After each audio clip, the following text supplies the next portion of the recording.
IREM TV, merci pour tous ceux-là qui ont l'habitude de partager nos émissions et de liker. Un grand merci à tous nos sponsors. Le grand boss Amadou Sissé, le docteur Magloire à la chaîne de l'espoir à Bamako. Maman Janine Bomolo, la styliste Nina Style. Le docteur José Kouvoula qui vous dit à l'OMS, un grand merci à vous. Sans le courage, rien ne peut marcher dans la vie. La vie, il faut du courage. Il y a plusieurs sortes de courage. Il y a le courage, il y a des gens qui ont le courage de sortir et d'aller chercher du pain quotidien. C'est ça le vrai courage. Il y a le faux courage. Des gens qui sont bien portants et qui sortent pour déranger les gens. Ils quittent chez lui pour rien que pour aller demander. Il n'est pas handicapé, il est bien portant, mais il n'est pas courageux pour travailler. Son courage, c'est juste pour demander. Tu le croises en route, il marche rapide, comme quelqu'un qui a manqué le vol. Tu te dis, ah, lui là, c'est du sérieux, il va dans quelque chose qui est sérieux. Non, il parle pour demander. Il se précipite avant que la personne puisse sortir. Au lieu d'avoir ce courage de travailler. Mais il y a d'autres qui font excès, c'est l'excès. Surtout, il faut éviter de te mêler dans des problèmes qui ne te concernent pas. Même si ça fait pitié. Il faut savoir avoir des limites. La fête, le lieu de deuil, il faut partir, mais avec plus attention. Avec plus attention. Beaucoup de réserves. Tu pars dans une fête, tu te précipites pour cacher les boissons, pour cacher les morceaux de viande. Faites attention. Le monde d'aujourd'hui, il y a des gens qui filment les gens de loin et puis ils balancent sur les réseaux sociaux. Tu te fais ridiculiser. Tu vas te demander qui a fait ça, qui m'a filmé. Attention, le monde d'aujourd'hui, il faut faire très attention. Il y a les gens qui filment les gens de loin et surtout avec la nouvelle technologie où nous avons des petites caméras qui ont des zooms. Il est chez lui, dans la fenêtre, sur la fenêtre. Il est là à zoomer tout ce qui se passe dans la rue ou dans les quartiers. Tu te précipites et cacher des morceaux de viande pour amener chez toi.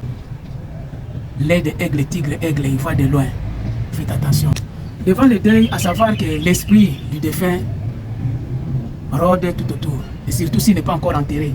Alors lorsque vous allez dans un endroit de deuil, ne les transformez pas comme un endroit de fête. Savoir partager la douleur avec les gens et puis consoler la famille qui est éprouvée.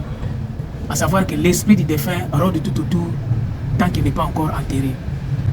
C'est vraiment regrettable que la personne qui est morte puisse t'enregistrer. Ah, c'est toi qui es venu faire du désordre les jours de son deuil.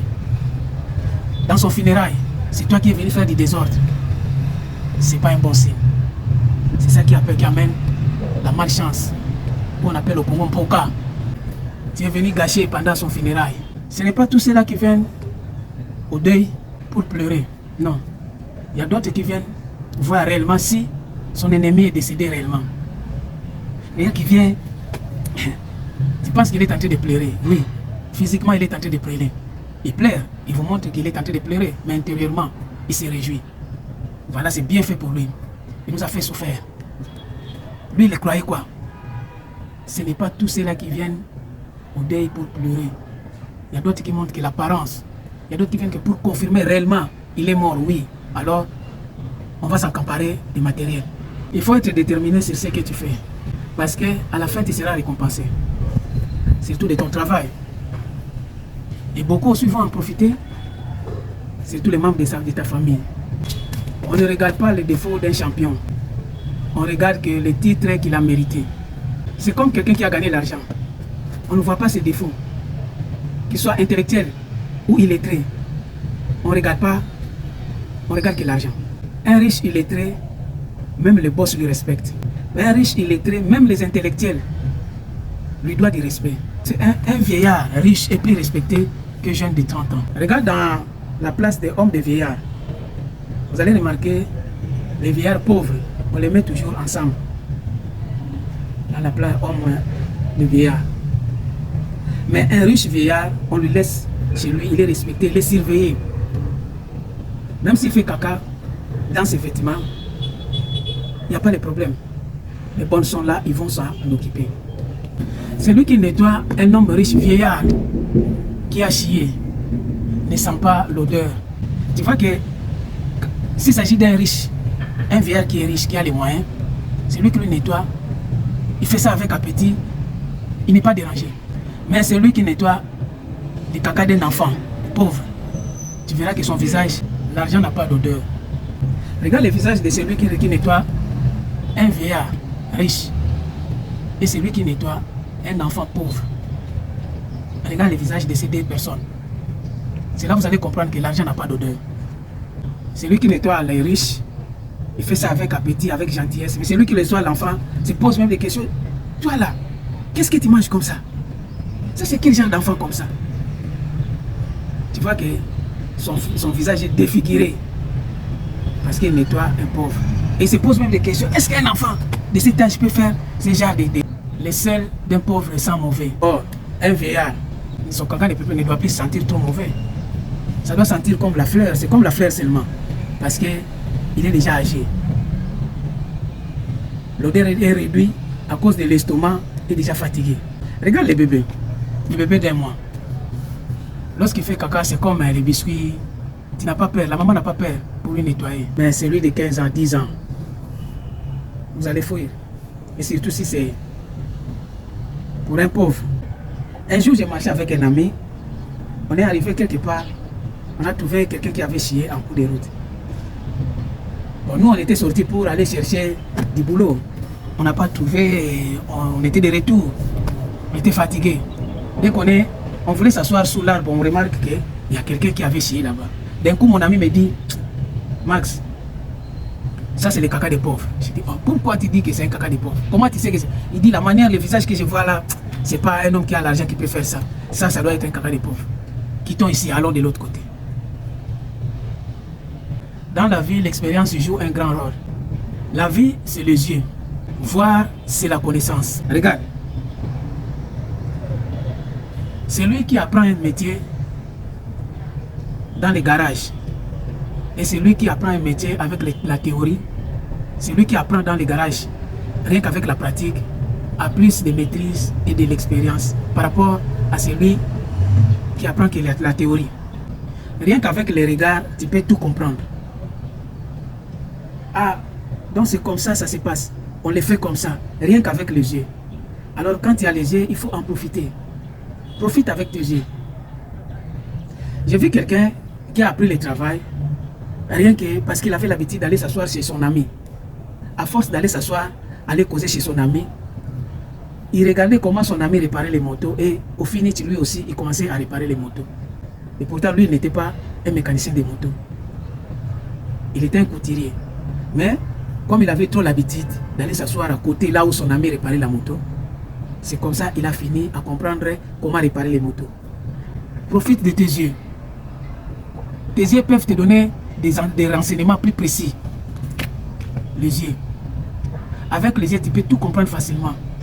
Rien qu'avec les regards, tu peux sentir et comprendre que ici, je ne suis pas la bienvenue.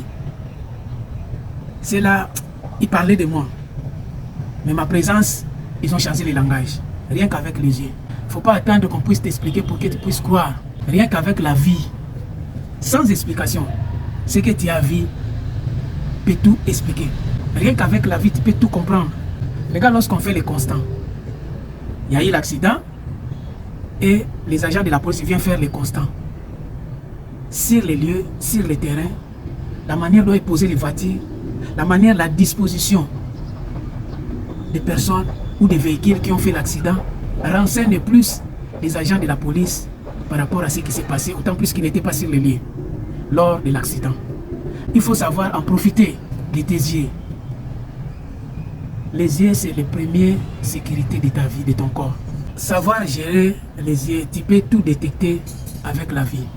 Savoir fixer les regards à la personne, ça te donnera plus de renseignements. Un jour, les amis, j'étais quelque part où on construisait un mur. Moi, j'étais vraiment en diagonale du mur en question. La manière dont ils ont construit, j'ai dit à mon ami, ce mur est tordu. Il dit, quitte là, toi tu es un artiste, nous on est des maçons, nous on construit des maisons, toi tu veux nous corriger. J'ai dit non. Le mur là, c'est tordu. Viens là où je suis. Je regarde le mur comme ça. Mon ami ne veut pas croire. Il dit non. Je les ai laissés. Le matin, ils sont venus parce qu'après la construction du mur, il faut verser de l'eau. Le matin, ils sont venus pour verser de l'eau et le mur est tombé. Je lui ai dit ça, c'est les yeux. Le cœur, ça c'est le cœur. Un artiste, l'œil c'est le cœur. Tu peux tout tracer avec l'œil. C'est lui qui est contre toi, c'est lui qui te critique, c'est lui qui est avec toi. Il faut savoir utiliser les yeux. Les yeux est la base de ta sécurité sur tout ton corps entier. Les yeux, c'est comme une voiture qui roule la nuit sans lumière. Celui qui voit clair ne fait pas l'accident parce qu'il voit. Il est déconseillé de conduire dans des zones floues ou là où il y a les brouillards. Le plus souvent, les gens de l'auto-école apprennent aux gens de ne pas conduire dans des endroits où il y a les brouillards, où il y a la fumée, où c'est flou, pour éviter les dangers. C'est comme la vie. Ce que tu ne vois pas clair, il ne faut pas t'engager. Tu seras les victimes. L'histoire qui est louche, où on te donne des explications façon, il ne faut pas t'engager. Fais un recul. Tes yeux doivent te renseigner clairement. Ne signe pas quelque chose que tu ne comprends pas. Avant de signer, chercher à comprendre qu'est-ce que ça signifie, qu'est-ce que je vais signer. Tu peux signer aussi ta mort sans te rendre compte. Il y a un ami qui m'avait dit, il vivait en Europe. Un jour, il a été arrêté, on les a amenés au commissariat. Après 3 jours, on lui demande, on lui présente un papier de signer. Bon, comme il ne savait pas lire, il n'a même pas posé de questions. Lui croyait qu'il va signer pour qu'on puisse lui libérer. Or, c'était les rapatriements. Chercher à savoir, les yeux, qu'est-ce que tu veux signer, qu'est-ce que tu vois, pourquoi s'engager. Quelque chose qui est louche, qui n'est pas clair, ne t'engage pas. Par la vie, ce que tu vois, tu vas comprendre et éviter les dangers. Le serpent n'a pas de mains et de pieds, mais il est prudent plus que nous les humains qui ont les mains et les pieds. Le serpent n'a pas de mains, mais son corps est toujours propre. Tu ne verras jamais un serpent sale. Les serpents, les chats ne meurent jamais par surprise. Regarde les chats, c'est difficile de mettre le dos du chat par terre. Même ton chat, prends ton chat, cherchez à poser son dos par terre. Tu verras la manière dont il va se défendre. La rapidité d'un chat est comme la vitesse d'un véhicule. Jamais le chat peut accepter qu'on puisse poser son dos par terre. Tu poses son dos sur le sol sans qu'il puisse se défendre. Non. Lorsqu'on était à l'internat, un jour on jouait au foot et puis il y avait un chat qu'on avait attrapé dans les réfectoires. Là on préparait. Alors le gars, il a attrapé le chat qui est rentré dans les sacs. Il a fermé les sacs en question. Il est venu là où on jouait au foot.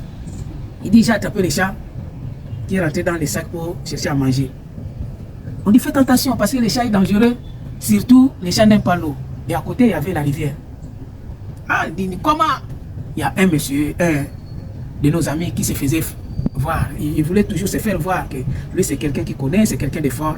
Il dit, jamais, moi, je vais lui tremper dans l'eau. On lui dit, non, c'est très dangereux de prendre un chat, de lui jeter dans l'eau. Il dit, jamais, venez, moi, je vais lui jeter dans l'eau. Il a pris le chat, il a ligoté le chat. Il s'est approché, il y avait un petit pont. Il est monté sur le pont. Il a pris le chat, il a commencé à tourner le chat. Youpi, youpi, youpi, youpi, you. Dès qu'il a lancé le chat a vu l'eau, même s'il est ligoté. Lui croyait que le chat est parti, le chat est retourné vers son visage. Le chat lui a laissé avec un défaut jusqu'à sa mort. Il lui a gratté le visage. Et c'est le jour où j'ai compris que le chat est plus dangereux. Il est comme un tigre.